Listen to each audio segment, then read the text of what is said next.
नमस्कार दोस्तों, अपने पिछले वीडियो में मैंने आपसे अपने नेक्स्ट वीडियो के लिए कुछ सजेशंस मांगे थे, जिसमें बहुत सारे कमेंट्स में आप लोगों ने कई तरह के सजेशंस दिए। लेकिन असित जी का सजेशन डिस्ट्रैक्शन के ऊपर मैंने अपना नेक्स्ट वीडियो ये बनाया हुआ है कि डिस्ट्रैक्शन को कैसे दूर करें, डिस्ट्रैक्शन किस तरीके से हमारी लाइफ को इफेक्ट करता है, इन सब बातों को लेकर मैंने अपना ये नया वीडियो बनाया है। इसके साथ ही सबसे पहले मैं ये कहना चाहूँगा, ये वीडियो जो है वो किसी खास एज ग्रुप के लिए नहीं है, मतलब कि केवल स्टूडेंट्स के लिए नहीं है। इसको स्टूडेंट्स के माता पिता, उनके भाई बहन, अन्य गुरुजन भी देख सकते हैं, क्योंकि यदि डिस्ट्रैक्शन एक युवा वर्ग में हो रहा है तो उसको दूर करने की जो जिम्मेदारी है वो हम गार्जियंस की है, टीचर्स की है।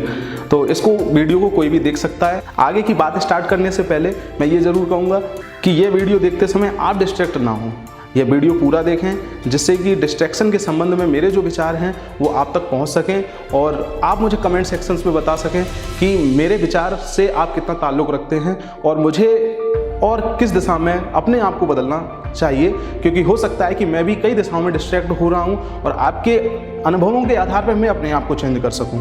वीडियो में स्टार्ट करूंगा वहां से जहां से हमारी लाइफ शुरू होती है, मतलब हमारा बचपन। जब बच्चा छोटा होता है तो माता पिता के सामने जब बच्चा रोता है तो माता पिता कई तरीके के मन लुभावने खिलौने देकर, वीडियोस दिखाकर, मोबाइल दिखाकर, टीवी दिखाकर बच्चे को बहलाने का प्रयास करते हैं और बच्चा बहल भी जाता है और रोना छोड़कर खुश हो जाता है और खेलने लगता है। यहाँ से शुरू होती है डिस्ट्रैक्शन की कहानी।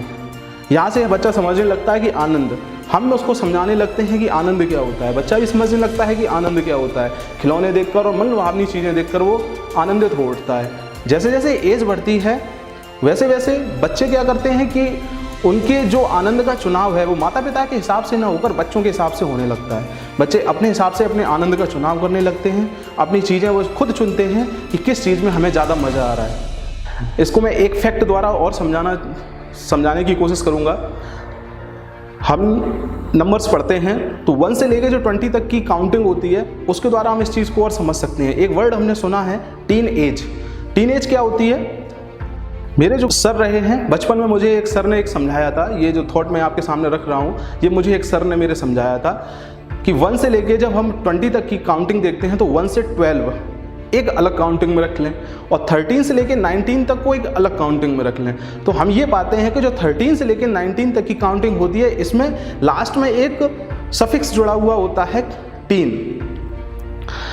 इसको हम कैसे समझा सकते हैं? इसका मतलब ये है, मेरे सर ने मुझे ये समझाया था कि 1 से लेकर 12 तक की एज में बच्चे को किसी भी दिशा में मोड़ा जा सकता है। वो अपने माता पिता के अनुसार अपने आनंदों का चुनाव करता है, उनकी बातें सुनता है। लेकिन जैसे ही वो 13 की एज में प्रवेश करता है उसके आनंदों का चुनाव उसके हिसाब से होने लगता है। वह अपने माता पिता को अनसुनी करने की कोशिश करने लगता है। 13 से लेकर 19 तक की जो एज है वो लाइफ चेंजिंग एज होती है। इसमें खुद को भी संभालना बहुत ज़रूरी है और माता पिता को भी ज़रूरी है कि वो अपने बच्चे को भी संभालें। अब आप सोच रहे होंगे कि इतनी देर से मैं डिस्ट्रैक्शन के ऊपर इतनी बातें कर रहा हूँ, लेकिन उनके उपाय के बारे में तो कोई जानकारी दे ही नहीं रहा हूँ कि मैं उनके उपाय आप कैसे कर सकते हैं। तो अब आते हैं डिस्ट्रैक्शन को आप दूर कैसे कर सकते हैं, डिस्ट्रैक्शन से आप बच कैसे सकते हैं। तो सबसे पहले मैं माता पिता और गार्जियन के लिए ये बात कहना चाहूँगा कि जब 13 से लेकर 19 तक की एज में बच्चा आपका हो तो आपको बहुत ज़रूरी है कि उसको प्रॉपर काउंसलिंग दें, प्रॉपर उसको समझें कि बच्चा आपका क्या चाह रहा है और किस दिशा में जा रहा है। ये वह एज है, मैंने पहले भी कहा है, यह वह एज है जो लाइफ चेंजिंग एज है, ज़िंदगी बदलने वाली एज है। इस एज में बच्चा जो अपने अंदर आदतें डालेगा वो जीवन पर्यंत उसकी लाइफ को इफेक्ट करती रहेंगी। तो यह बहुत ज़रूरी है कि इस एज में बच्चे को सही काउंसलिंग मिले, उसको आप सही से समझें और उसकी समझ के हिसाब से अपनी जो बच्चे को दिशा देने की जो आपकी क्षमता है वो आप पूरी तरीके से यूज़ कर सकें। इसलिए इस एज में बच्चे को टाइम देना बहुत ज़रूरी है, जिससे कि वह आपका बच्चा सही दिशा में सही फैसले ले। अब बात करें बच्चों की, तो बच्चे खुद डिस्ट्रैक्शन कैसे दूर करें, क्योंकि ये हो सकता है कि माता पिता के द्वारा आपको सही गाइडेंस ना मिल रहा हो, आपको सही माता पिता आपके समझने की कोशिश ना कर रहे हो। तो कई बार ऐसा होता है कि जब माता पिता नहीं समझते हैं तो बच्चे डिस्ट्रैक्ट भी हो जाते हैं और गलत दिशा में जाने लगते हैं। तो बच्चों को कैसे हम ये समझाएं कि वो सही दिशा का चुनाव करें और डिस्ट्रैक्ट ना हो, बच्चे खुद इस चीज़ को कैसे समझें। तो मैं इस चीज़ को ये बताना चाहता हूँ, आप लोग जब भी कोई फैसला लें तो हमेशा उसमें एक थॉट अपने दिमाग में हमेशा रखें।